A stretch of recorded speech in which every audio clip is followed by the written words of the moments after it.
Thank you for joining us today at Brothers of the Word, because, brother, you need the Word. And today I'm going to be studying from the book of Revelations, chapter 21, the 8th verse. And I actually preached from this not too long ago. And that verse reads, "But the fearful and unbelieving, and the abominable, and murderers, and whoremongers, and sorcerers, and idolaters, and all liars shall have their part in the lake which burneth with fire and brimstone, which is the second death."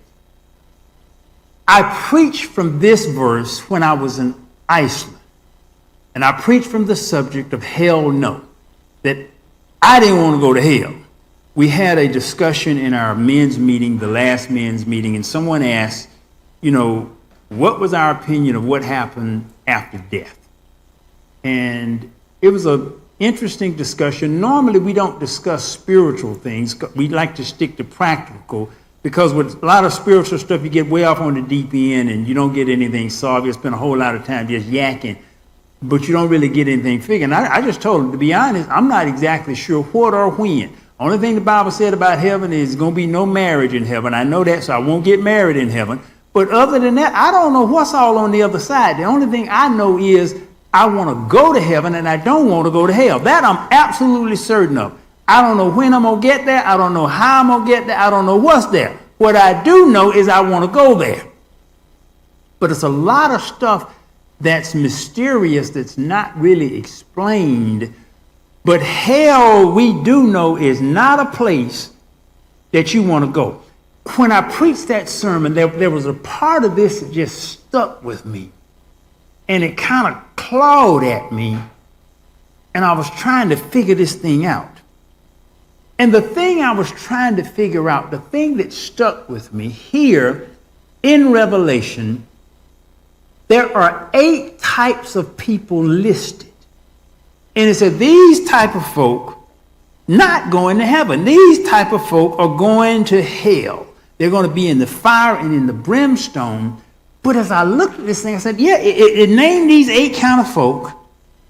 And I really can understand all of the 8 except one. I said, I'm a little unclear on that.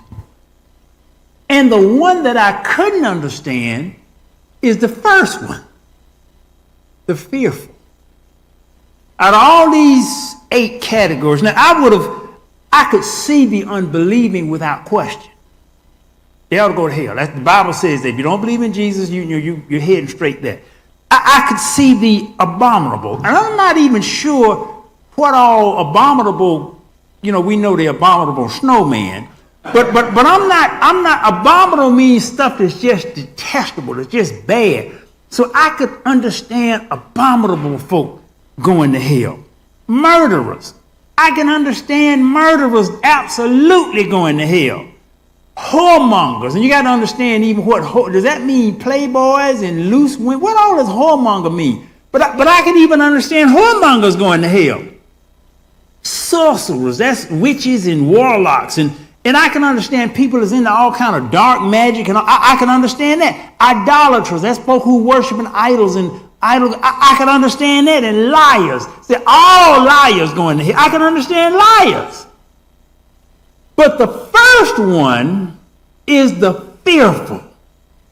And I was saying to myself, I just can't quite wrap my head around the fearful going to hell, because there's so many folk scared. There are a lot of fearful folk about a lot of fearful things. And the title of today's message is based in dealing with that first one.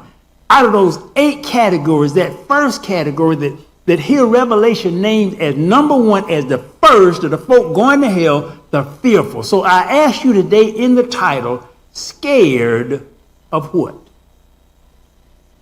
The fearful. First group is headed to hell, scared of what?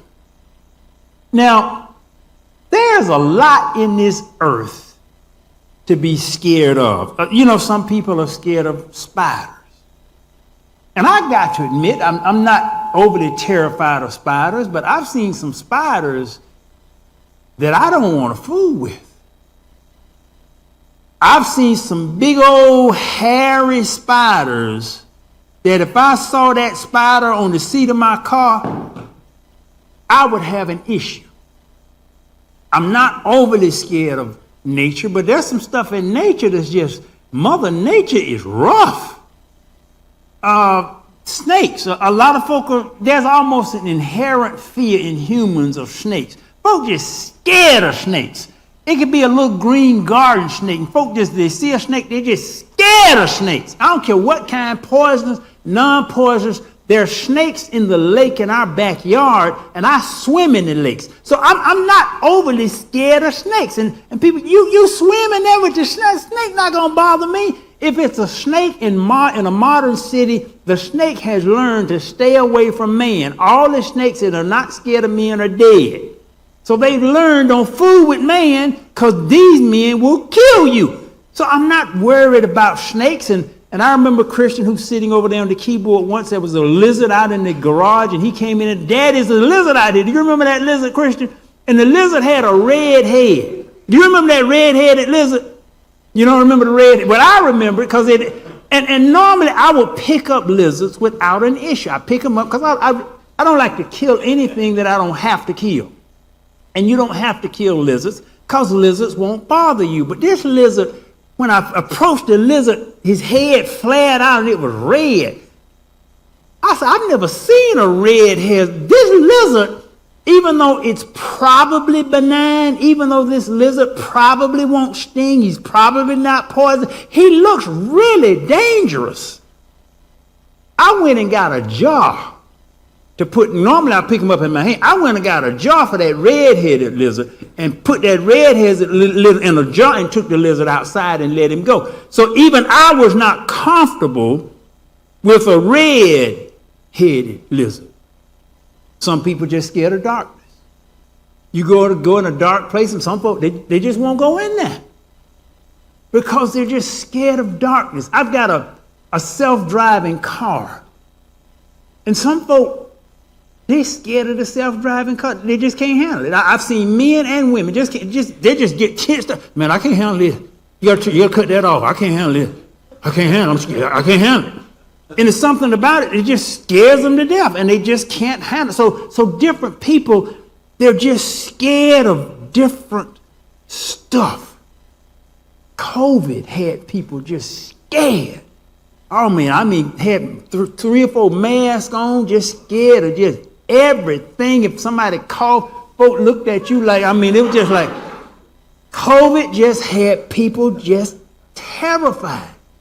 COVID never worried me, never concerned me. I wasn't scared about COVID a bit, but yet there are things that virtually everyone is scared of. Everybody has some fears in this world because the world has some stuff. I go a lot through the woods, and I remember I was on a trek through the woods, and I looked up and I saw a wolf. And I got to admit, and I wasn't packing, if y'all know what, I didn't mean I didn't pack my clothes, I didn't have my gun. So when I saw that wolf, I said, whoa. Now, I was with another group and we were trekking, and the guide said, it looks like a wolf, but that's not a wolf, that's a wolf dog.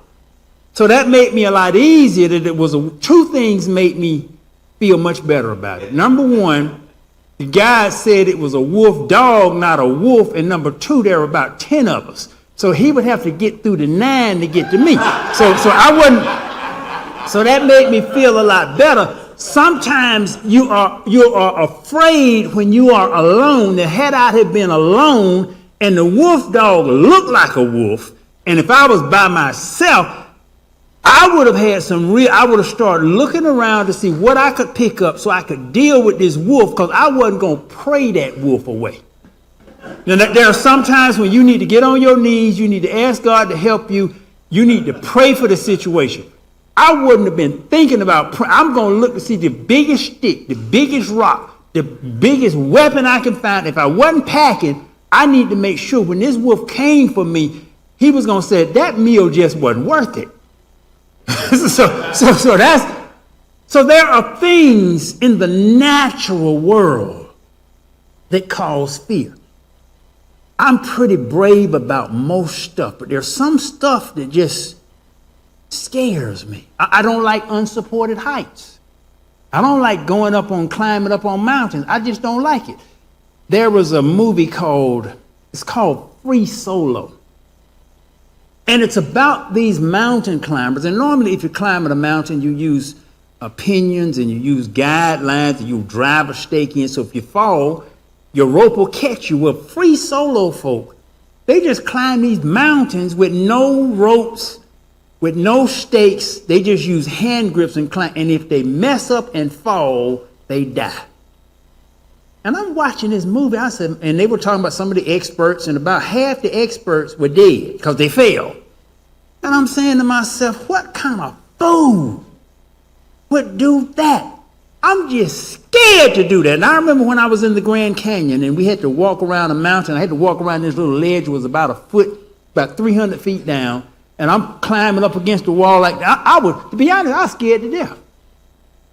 And I'm saying, Lord, does that put me in that category because I've got some fear of some things, and they're just some things that I'm just scared of? Do you know now that how many horror movies are out? The increase in horror movies from about 20 years ago is about 250%. There are more horror movies now than ever. There's something about it, folks just like to be scared. And they have some pretty good horror movies out. They just have you, ooh. They just have you scared. So just because you are in a horror movie and it scares you, does that make you the fearful? And you know, once you watch a horror movie and you go home and you hear some creak, just because you are scared, does that make you one of the fearful, the first category that Revelation 21:8 talks about? Just because you are scared, does that make you the fearful? And this thing puzzled me because fear is a natural part of self-preservation. It's kind of built in us. Have you ever heard a lion roar? I mean, if you ever really heard a real lion's roar, that thing is so strong and it is so deep, it's primal. There's something about it that just goes straight to your gut when you hear it. And you know this is not a fella you want to fool with because it brings out a feel. It just vibrates everything.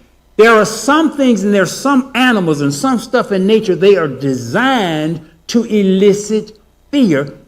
And the human is designed to respond in fear so that you can have the flight or fight response, meaning it pumps adrenaline, your heart go to beating, and you need to get out of there, and it energizes you to either run or fight, one of the two, but you basically scared. Does that make you one of the fearful? And the ultimate fear. The ultimate fear is the fear of death. Because it's an unknown. Everybody has to go through this. Nobody knows for absolute certain what is on the other side. And it is one of the scariest things in the world to have to face death. So what does Revelation mean by the fearful? And if you are fearful, scared of what? I just want you to stop for just 3 seconds and just think, what all are you scared of? I got a list of stuff I'm scared of. Just some stuff I'm just scared of. It just really. I went to the dentist. I'm not scared of the dentist. But sometimes, you know, when they get ready to numb your jaw and you see this big old needle, it's not that you're scared, but you know you're getting ready to go through some pain. And then if they have to do some drilling and I had to get a tooth extracted, they got to wiggle it and pull it out. It's not that you're scared, but the more sophisticated word is you are apprehensive. What are you scared of? Do you fit that category of the fearful? 2 Timothy, the first chapter, verse 7 and 8 says this: For God hath not given us the spirit of fear, but of power, and of love, and of a sound mind. Be not thou therefore ashamed of the testimony of our Lord, nor of me his prisoner, but be thou partaker of the afflictions of the gospel according to the power of God. God has not given us the spirit of fear, yet everybody just scared of something. So we're the fearful, but yet are we the fearful in Revelation 21:8? Because everybody, I don't know anyone who just not scared of something. I remember we used to have a fella here who came in, and he was called the foot doctor, and he did manicures, and he would, a foot manicure is not the most pleasant thing in the world. He just digging in your toes, and I was there, he said, you'd be surprised how many men can't handle a manicure. He said, I did Mike Tyson's feet, and he couldn't handle it. I'm saying, I said, you mean Iron Mike? He said, Iron Mike couldn't handle it. I said, he said, Iron Mike couldn't handle this thing. So even though as big and as strong and as vicious as Iron Mike Tyson was, the foot doctor said, Iron Mike couldn't handle a manicure. So what is it? What scares you? What are you scared of? Everybody's scared of something. So the fearful, who are the fearful? Because all of us got something we're scared of. 1 John chapter 4, beginning at the 16th verse. And so we know and rely on the love God has for us. God is love. Whoever lives in love lives in God, and God in them. This is how love is made complete among us, so that we will have confidence on the day of judgment. In this world, we are like Jesus. There is no fear in love, but perfect love drives out fear, because fear has to do with punishment. The one who fears is not made perfect in love. The one who fears is not made perfect in love. But all of us are scared of something. There was once a young couple, and they were getting ready to get married. And each of them had this fear. And the young man, he went to his father. He said, Daddy, he said, I'm about to get married, but I'm just really scared. And I am scared because my feet stink. And he said, I'm scared if my bride, we get married and she find out how bad my feet smell, she's going to divorce me. I'm just scared because my feet stinking. His dad said, son, let me tell you what to do here. What you need to do is make sure you wash your feet every day. He said, I wash them every day, but they still stink. He said, well, what you need to do is wash them every day, and you need to sleep with your socks on. Get you some good heavy wool socks. Put your socks on, and therefore the stink from your feet will not come through your socks. Your bride will never know your feet are stinking. You just sleep with your socks on. He said, well, Daddy, that sounds like a good idea. That's what I'm going to do. And then the bride, she was scared because she went to her mother. She said, Mama, I'm just scared that if I get married, my husband is going to find out how bad my breath smells in the morning. And the mama said, all you got to do is just make sure you brush your teeth at night. She said, Mama, even when I brush my teeth at night, when I wake up in the morning, my breath is so bad, I'm just scared if my husband smells my bad breath in the morning, he's going to divorce me. So he said, well, daughter, let me tell you what to do. What you do is you tell your husband you're going to get up first thing in the morning and make him breakfast. Don't talk to him. Don't say a word.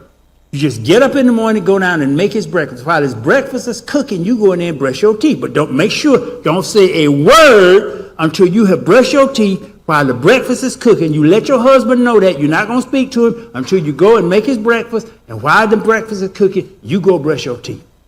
And the daughter said, that sounds like a good idea. That sounds like that's going to work. I'm going to do that. I'm going to do that. So they got married. And the husband washed his feet at night, put on his socks, never had a problem. The wife got up every morning, kept her mouth shut, went down, made breakfast. While the breakfast was cooking, she went in there and brushed her teeth. Never had a problem. So about 6 months later, the husband couldn't sleep one night. He was just tossing and turning. Finally went to sleep, and he woke up in the middle of the night. When he woke up, he discovered one of his socks had fallen off. So, oh my goodness. So he was down under, just going all through the bed trying to find this missing sock. So while he was struggling, scraping all on the bed trying to find the sock, it woke his wife up. So she woke up, saw the husband, and she said, "What are you doing?" And he said, "Oh my goodness, you done swallowed my sock."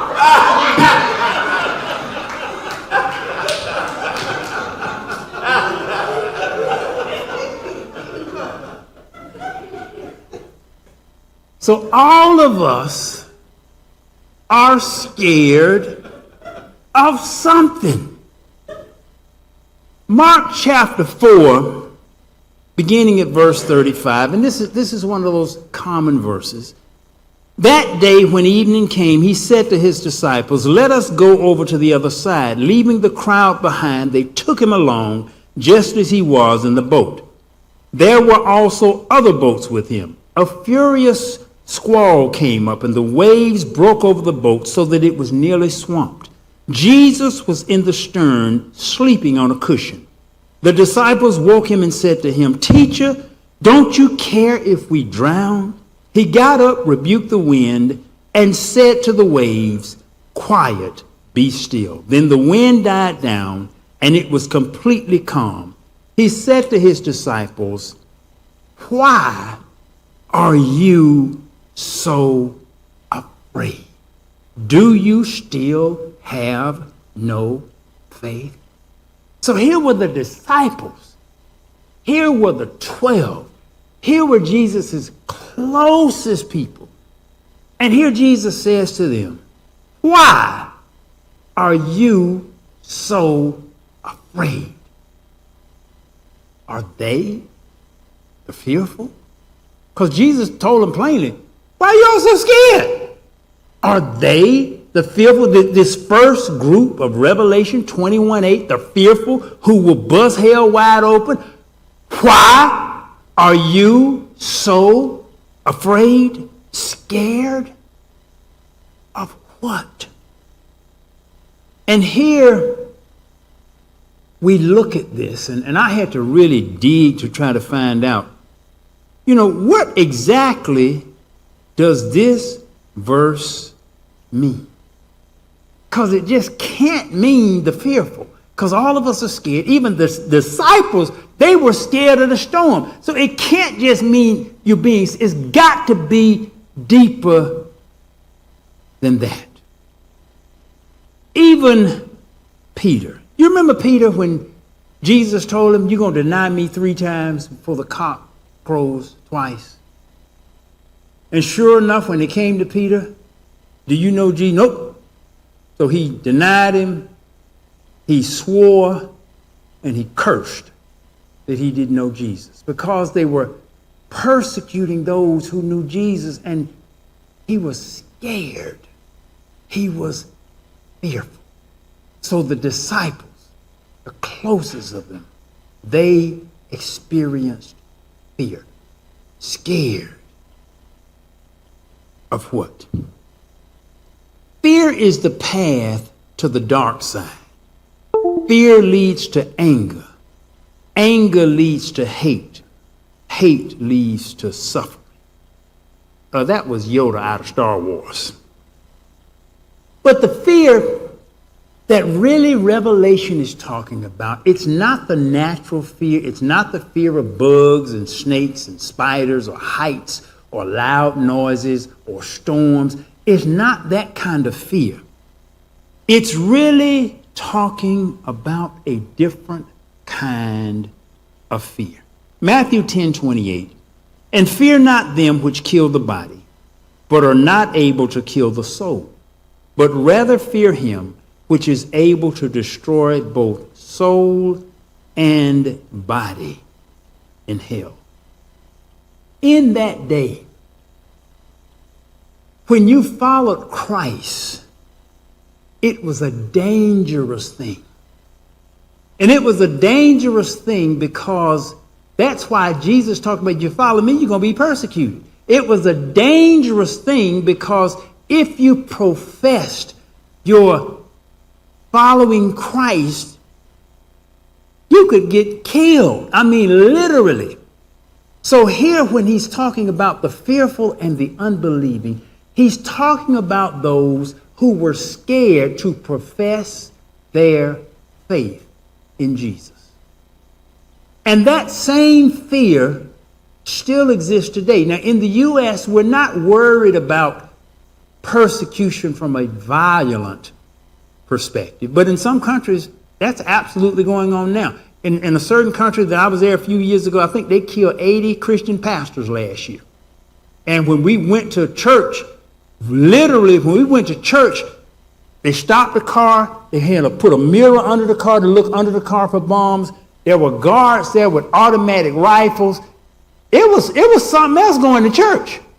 And you had to have armed guards around your church because folk would come in and shoot up everybody, and they started with the pastor. So if you want to be a pastor in certain countries, you cannot be fearful. Unbelieving is not even the question. Because if you're going to stand up and say, I'm a Christian pastor, you recognize right off the bat in certain parts of the world today, you will get killed. Back in that day, that's why they fed Christians to the lions. So when you professed Christ, you had to be willing to die. What are you scared of? Are you afraid today to really profess your belief in Christ? Now, you won't get killed, but sometimes it's a social issue. Sometimes young people, they're hanging out with their friends. They don't want to let them know they're a Christian because it's a social pressure that's looked down upon. They don't want to let them know. Sometime on your job, you don't want folks to know you're a Christian. Sometimes you don't want to talk about Jesus because you are afraid of certain social consequences that may come with that. Not even to the point of losing your life. There was a story once of a gunman. He burst into a church and he said, I'm going to kill everybody in here who believes in Jesus. He said, I want all the folk who believe in Jesus to get on this side and I'm going to kill you dead. And so you had a few folks start going over to that. He said, go on, because I'm going to kill you. And there's a few folk who went over that side, but most of the folks stayed where they were. And finally, after all of the people who started moving, he said, all right. He said, I'm not going to kill anybody. I just wanted to see the folk who were really serious about their religion. And if somebody came in here today and made that same statement, I want everybody who truly believes in Jesus to get on this side, I'm going to kill everybody. How many folk would rush over there? And this is what they honestly had to deal with in that day. In Jesus' time, they killed Christians. So suppose you had to face that. Would you be in the fearful who was afraid to stand up and say, I believe in Jesus? That's why Jesus told, look, don't be afraid of those who can kill the body, but be afraid of him who can kill both body and soul. Because the soldiers, the government, they could do nothing with your soul. They can only kill your body. But God can destroy both body and soul. He said, don't be afraid of those who can just kill the body. What are you scared of?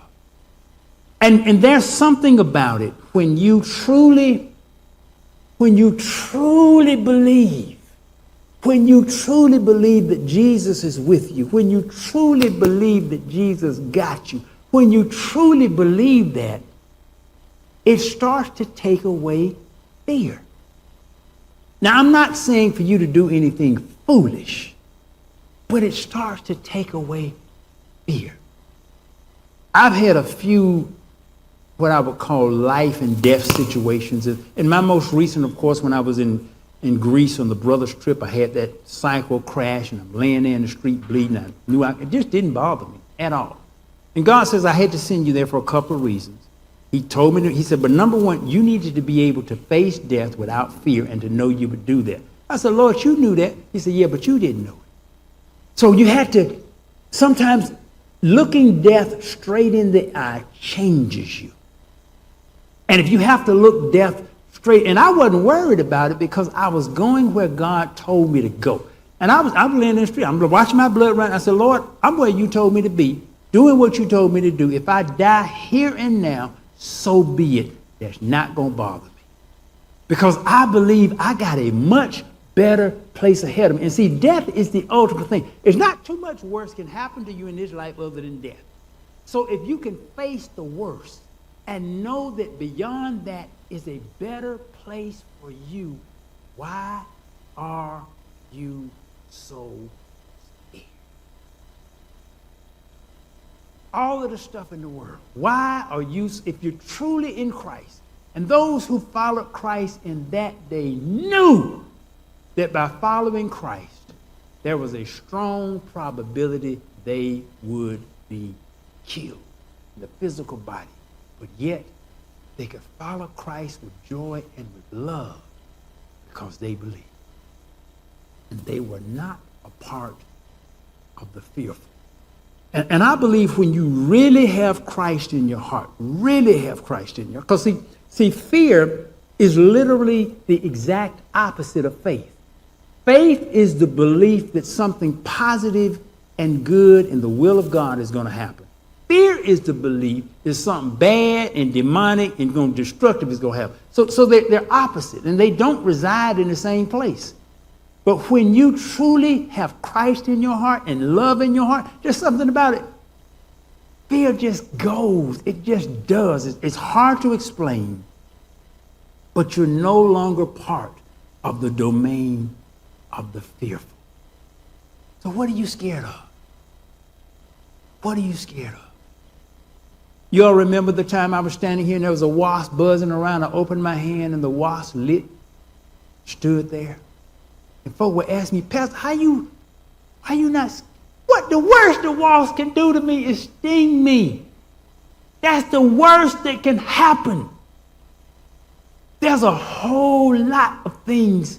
And if I'm standing here preaching in God's will and God controls that wasp, I knew that. I knew that wasp was not here by accident. There is nothing in your life that is there by accident. Nothing. Jesus says, look, if not a sparrow can fall to earth without my Father's permission, what about you? This is the smallest of birds. Jesus said, look, the smallest of birds can't die without my Father's permission. How in the world you think you can die without God's permission? So when I held my hand out for the wasp, I knew God was controlling this wasp. And if it was his will for the wasp to sting me, so what? And that's the way you have to look at life. I'm where I'm supposed to be, doing what now, if you're not where you're supposed to be, doing what you're supposed to do, that's a whole different ballgame. That's a whole different scenario. When you are what they call butt naked and sin, that's a whole different ballgame. So when you are where you are supposed to be, doing what you are supposed to do, even if I die. And this is what the disciple says. Look, he said, look, I would rather go ahead and be with the Lord now, but for your sake, I'm going to stay. He said, I'd rather just go ahead and die right now and go ahead and be with the Lord, but for your sake, I am going to stay. So when you get really, really, really close to Christ, and when you get the love of God and the understanding that my daddy controls it all. Now I'm looking over here at my son. Now, he didn't remember the red-headed lizard, but daddy handled the red-headed lizard. But one thing my son does know is daddy going to do anything to harm you. No. Now he knows that. Now daddy may do some things that are not comfortable for him. Some things that he may not want to do. Some things that he doesn't understand. Daddy may do that, but in his soul and in his mind, he knows Daddy is not going to do anything to harm him. He knows everything I'm going to do is for his good. And that's the way I feel about God. God may send me through some stuff that I just don't like. That's why Jesus said, Lord, if there's any other way, I'd rather not have this bitter cup. Is any way possible can you take this cup from me? Jesus asked that. But nevertheless, thy will be done. That's the way you have to be. And when you get into that frame of mind, fear leaves you, even with all of this stuff in the world. God controls everything. Like I said, don't do stuff foolish, but God controls everything. See, most of the stuff we are worried about is stuff that's outside of our control. You read about somebody coming into the church shooting them up. Well, if you're going to be shot up, I'd rather be shot up in a church than a nightclub. So this is the way you have to look at it. And I believe right now we've got angels that surround us. And even if somebody did come up here and shoot us all up, we'd just be going straight to heaven. So that's the worst that can happen. And when you understand this, and when you truly embrace the love of God, love and fear does not exist in the same place. There's something about all your earthly fears will start to disappear and will start to dissipate. Now, it doesn't mean that you're going to go over there and grab this big old hairy spider. That doesn't mean that. But it does mean you won't carry the fear that consumes you. Because fear and faith don't live together. And once you get faith, and I've got faith that God got me, nothing can happen to me without God's will. If he can protect a bird, he sure can protect me. And that's just the way, that's the faith that I have. And it's not that life is going to be so smooth and so painless that I'm not going to have trials and tribulation, because you need that to grow, and you need that. God will send you through some tests just like he sent his son. He will send you through some stuff so that you can grow and you can develop. But there's no reason for you to fear.